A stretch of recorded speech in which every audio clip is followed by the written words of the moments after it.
ফেসবুকও post করেছিলাম 2-3 মাস আগে, 2-3 বার, একবার না, একাধিক ভূমিকম্প ঘটতে চলেছে।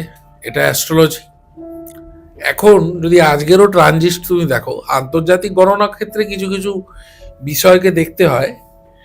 আজকেরও যদি তুমি ট্রানজিট দেখো, তাহলে তুমি দেখতে পাবে আজকে রাহু, মঙ্গল এবং তার সঙ্গে রবি একত্রে কালপুরুষের একাদশ ঘরে অবস্থান করছে।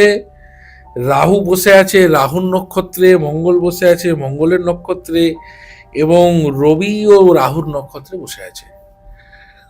মঙ্গল অগ্নিকারক গ্রহ, অগ্নি এবং ভূমিকারক গ্রহ। রাহু দুর্ঘটনাকারক গ্রহ। শুধু যে ভূমিকম্প ঘটছে তা নয়, মাটি এবং এয়ার, রাহু হচ্ছে এয়ার, রাহু আকাশ, আকাশপথে দুর্ঘটনা, এবং মঙ্গল রাহু হয়েছে বলে অগ্নিকাণ্ড অর্থাৎ বিস্ফোরণ, ভূমিকম্প, অগ্নুৎপাত, বিমান দুর্ঘটনা, এগুলোর সময় চলছে এখন।